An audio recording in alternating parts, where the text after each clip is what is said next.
Yo yo yo, c'est Raccoon, on est à la boutique Le Cartel pour Culture.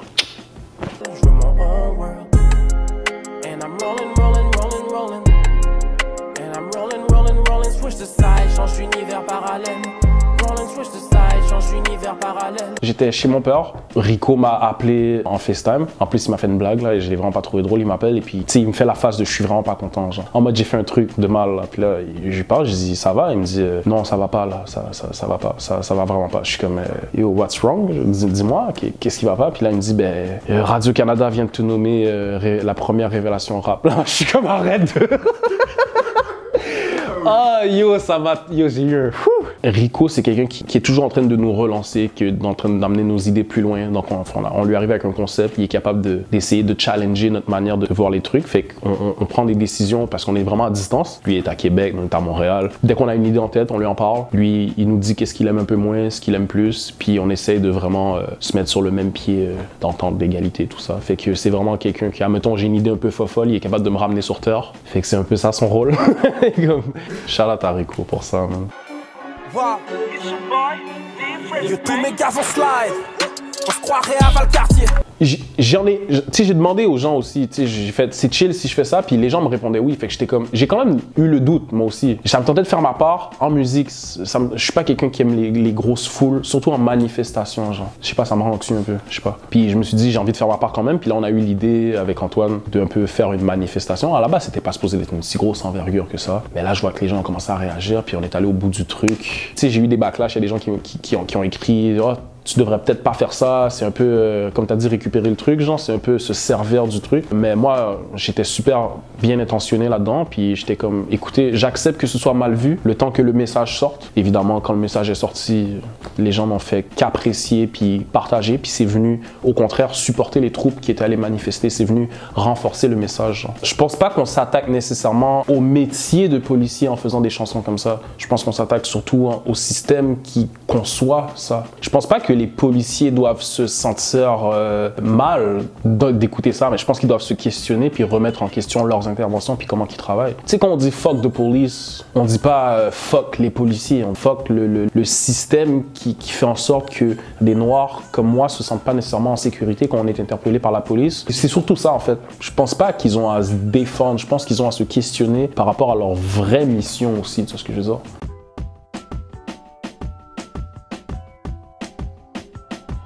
J'ai un peu commencé à le faire avec Traumatize. Arrêtez sur Real Expo, c'était trop lame. Une image vaut 1000 sextos, playing no games. Mais dans tes veines, y'a de la dope parce qu'on t'a slut shame. J'ai sorti Traumatize et ensuite, quelques jours après, la vague a commencé, fait que j'étais vraiment surpris. Pour moi, c'est un peu ma première pierre au bâtiment, genre. Puis c'était quand même très audacieux, genre, de ma part. Je me suis vraiment surpris à en parler. J'ai réalisé que plus jeune, je participais à ce genre de comportement-là, genre, en tant que garçon qui est pas éduqué du tout, qui est pas du tout concerné là-dessus. D'en parler, ça m'a un peu, genre, pas déculpabilisé, mais un peu, genre, sensibilisé beaucoup plus, genre, comme, je suis vraiment honnête sur ma feuille, là, le temps que je l'écrive, puis je suis vraiment en train de dire des choses qu'on a faites, qu'on a vues, qu'on a été témoin, puis qu'on a actually rien fait à avoir ça. Puis disons que j'aurais écrit un Traumatize bien avant de parler d'agression, genre. C'est un peu mon baby step, parce que c'est vraiment un très gros sujet. Je suis un homme, c'est un truc que je comprends pas encore assez pour l'aborder. C'est pour ça que comme j'essaie de beaucoup m'inspirer des femmes de mon entourage qui m'en parlent, mais oui, éventuellement, je vais finir par le let out dans un texte. C'est sûr. Et là maintenant, ça t'arrive des fois d'éduquer des hommes par rapport à ça? Oui. Ben, par rapport à l'hypersexualisation, par rapport au slut-shaming, par rapport au catcalling, par rapport à ça. Je suis entouré de boys qui pensent pareil comme moi, mais dès qu'il y a un mauvais comportement de quelqu'un d'autre, d'un entourage, on est capable de, mon équipe et moi, c'est fou qu'une clique de gars soit capable de mettre un autre gars puis lui dire yo, c'est pas bon ce que tu fais, c'est misogyne, c'est wack. Mais je suis content qu'on soit capable de le faire, ça montre une avancée. Puis je trouve ça cool qu'on se sente pas mal de le faire aussi. Parce que c'est souvent ça, hein, c'est genre, si tu fais ça, t'es un go-go, ils te mettent dans une case tout de suite, tout te choque en 2020, t'es un, comment qu'on appelle ça, un social justice warrior. Même dans mes thématiques, dans ma musique à moi, j'écris d'une manière différente. J'écris en pensée que comme, je n'écris plus pour les hommes ou pour faire rire mes boys. Ou ma maturité dans ma plume a augmenté aussi par rapport à cette sensibilisation-là.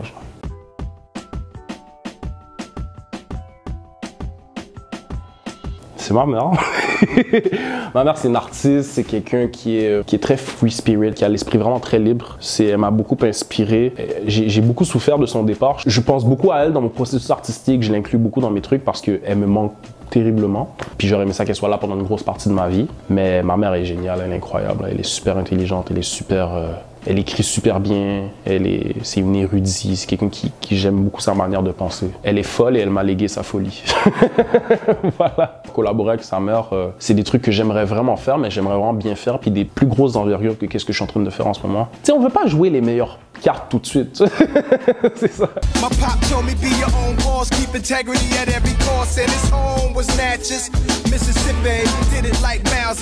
Souvent, les gens vont parler de hip-hop comme étant un art, comme étant un style, mais le hip-hop, c'est une culture. C'est important de rappeler ça aux gens. Il y a plusieurs arts dans le hip-hop. Donc, il y a 4 arts. DJing, b-boying, graph et le MCing. C'est les 4 principaux arts qui constituent le hip-hop. Beatmaking, ouais. Il y en a qui vont même ajouter beatboxing. Mais tu sais, on rentre vraiment dans DJing parce que DJing, c'est ceux qui faisaient les samples, genre. Fait que c'est c'est les ancêtres des beatmakers, dans le fond. Le hip-hop, c'est une culture, une très grande culture qui a influencé beaucoup de personnes, qui a influencé le monde entier, en fait.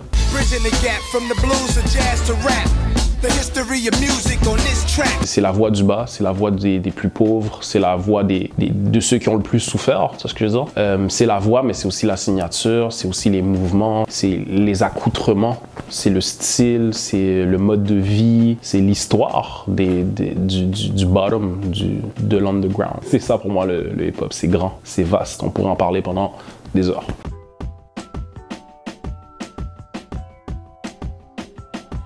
Il y a un peu de ça, il y a une partie de moi qui veut beaucoup expliquer à l'auditeur, qui veut au moins donner une piste de réflexion à l'auditeur sur pourquoi c'est là, que la personne se pose des questions. C'est surtout pour casser les couilles aussi, tu vois ce que je veux dire. Ça s'appelle le setup, ça s'appelle pas pour rien, là, t'écoutes ça, après ça tu tombes sur un interlude qui fait pas vraiment de sens dans les secondes, mais ça te pose les questions, ça casse un peu ton écoute, ça te permet d'avoir un second regard sur le projet, ça rajoute une dimension un peu plus cinématographique au projet, un peu plus inclusive, un peu plus genre... Ça nous a fait rire aussi, c'est surtout ça, c'est surtout ça. Il y a beaucoup d'humour en fait dans les... Ouais. Par l'absurde aussi que je Exact, l'absurde, j'adore. Je suis quelqu'un de très absurde et très ironique dans la vie. J'en ai trop fait que j'ai tout mis dans le même bout. Mon intelligence c'est un trophée, je sais pas quoi flex d'autre. Mon intelligence c'est un trophée, je sais pas quoi flex d'autre. C'est vrai, j'ai pas encore le compte en banque pour le flex. J'ai pas encore la trophy wife pour la flex. Fait que je flex mon intelligence, c'est ce que je sais flex en ce moment, c'est ce que je mets de l'avant. Je me considère comme quelqu'un qui a beaucoup à apprendre, mais qui est intelligent, qui a la capacité d'apprendre. Moi, je pense que ceux qui sont le plus intelligents, c'est ceux qui se plantent le plus. Je pense pas que quelqu'un qui se plante, c'est quelqu'un qui est pas intelligent. Je pense que c'est quelqu'un qui a beaucoup à apprendre. Être intelligent, c'est surtout la capacité d'assimiler l'information et de la cerner. On m'a dit que j'étais gentil pour un noir. T'aurais dû voir ma pique sur le foie. Ben déjà, si on m'écoute puis qu'on dit c'est le gentil gars, je trouve qu'on n'a pas vraiment compris ce que j'essaie de faire avec Gentil pour un noir, en tout cas. Je pense qu'on n'a pas vraiment compris. C'est vraiment ironique, là, le titre de Gentil pour un noir. Parce que je sais que j'ai l'air gentil, ça fait partie du truc. Oui, c'est là-dessus que j'ai voulu jouer, mais j'ai voulu jouer là-dessus pour une raison. J'ai dû être gentil pour prendre ma place dans l'industrie, c'est un peu... je trouve ça un peu con, fait que j'ai voulu jouer là-dessus.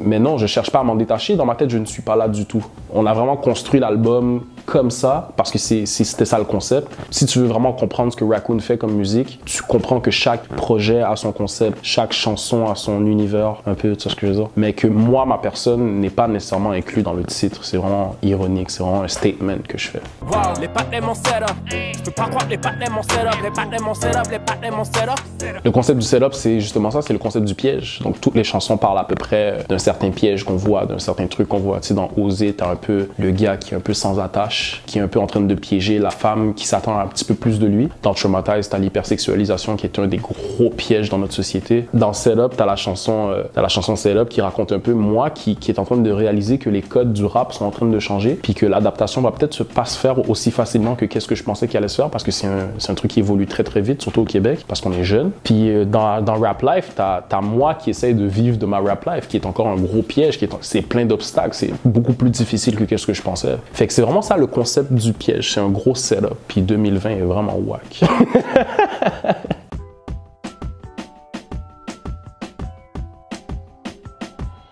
C'est par rapport à l'évolution surtout, c'est que tu réalises que tu arrives là en ayant genre impressionné tout le monde, mais les codes sont tellement en train de changer, il y a tellement de trends de musique qui arrivent que peut-être tu vas pas te démarquer aussi facilement parce que le style que tu fais est un peu moins populaire. Tu sais ce que je veux dire, toute la game de popularité, de personnages, il y a beaucoup de trucs à regarder. Il faut être beaucoup plus stratégique que qu'est-ce que je pensais pour se faire remarquer, pour être vivant, tu sais ce que je veux dire. Bon, ok, on m'a annoncé Révélation Rap Radio-Canada, mais qu'est-ce que je fais avec ce titre-là? Comment je fais pour manœuvrer là-dedans?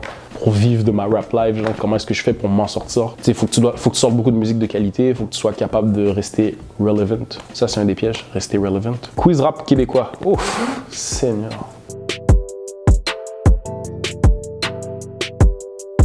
Je vous promets rien, man. Ok, première question. Ciseaux. Le nom du titre, c'est Uber.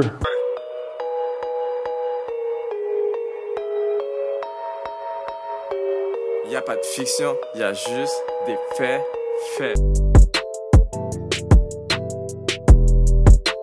Kenlo.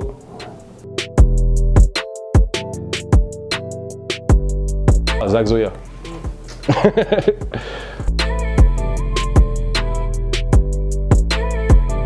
Ils vont crever.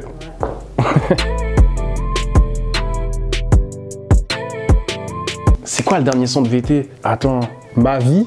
Ouais. Ma vie, c'est ça. J'rappe la violence parce que c'est tout ce que je vis. Depuis que je suis petit, on n'a pas eu de chance. Dans la merde on a grandi, mais on a appris la survie. C'est quoi tu penses? Gros beat.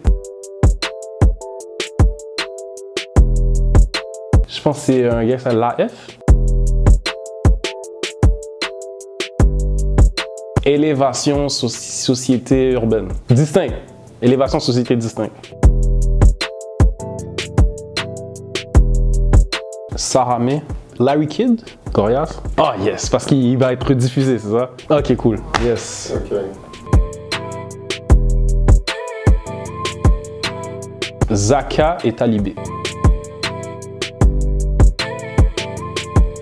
Un rappeur d'ici? Yeah. Jeune Loup.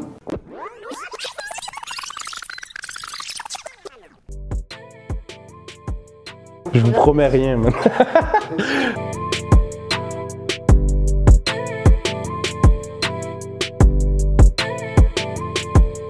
Joyride Record.